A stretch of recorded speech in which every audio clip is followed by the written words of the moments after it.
Bienvenue à cette nouvelle capsule sur le marketing et sur les outils pour y arriver. Aujourd'hui, on va parler de 3 questions vraiment essentielles si vous voulez réussir votre campagne, vous voulez réussir votre marketing dans votre entreprise. C'est souvent très difficile à concevoir, mais avec ces 3 questions-là, lorsque vous mettez ça en place, vous êtes capable d'avoir une meilleure structure pour définir l'étape prochaine pour arriver à vos fins.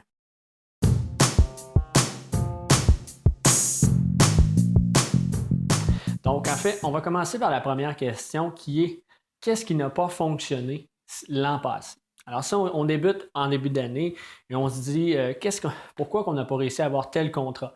Qu'est-ce qui a fait qu'on n'a pas réussi à avoir autant de notre chiffre d'affaires qu'on voulait avoir? Qu'est-ce qui a été plus difficile, qui a été plus demandant? Et soyez vraiment très, très, très vrai dans ce que vous dites. Parce que souvent, on va se poser des questions, on va dire, ah ben c'est parce qu'on n'a pas eu tel contrat, parce que le client ne voulait pas de nos services, parce qu'il voulait payer moins cher, ou ainsi de suite. Mais définissez vraiment, vraiment les raisons véritables du pourquoi il y a des choses qui ont été moins bien. Vous allez être en mesure de cibler des problématiques dans votre entreprise de cette façon-là et faire en sorte que ce que vous allez mettre en place dans l'avenir va régler ces problématiques-là.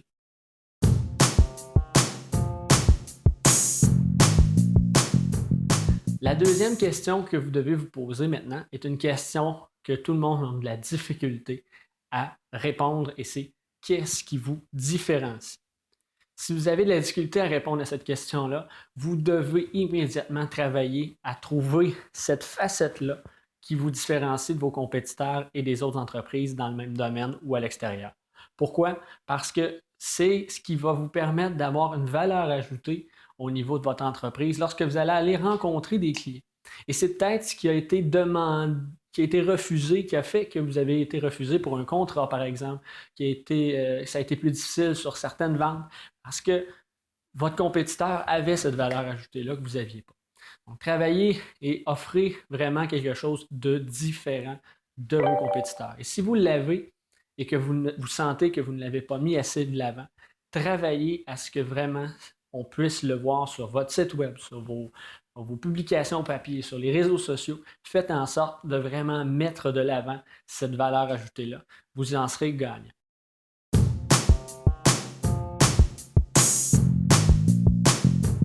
Et la dernière question, en fait, c'est quel, euh, comment je pourrais dire, quel produit, quel service nous rapporte le plus. C'est vraiment important de savoir ça parce que souvent, en tant qu'entrepreneur, lorsqu'on débute ou même avec une entreprise depuis très longtemps, on a une fâcheuse habitude de vouloir tout faire, de vouloir tout offrir. On se dit, bon, ben, notre compétiteur offre ces 3 services-là et moi, je vais offrir ces 3 services-là et en plus un autre service.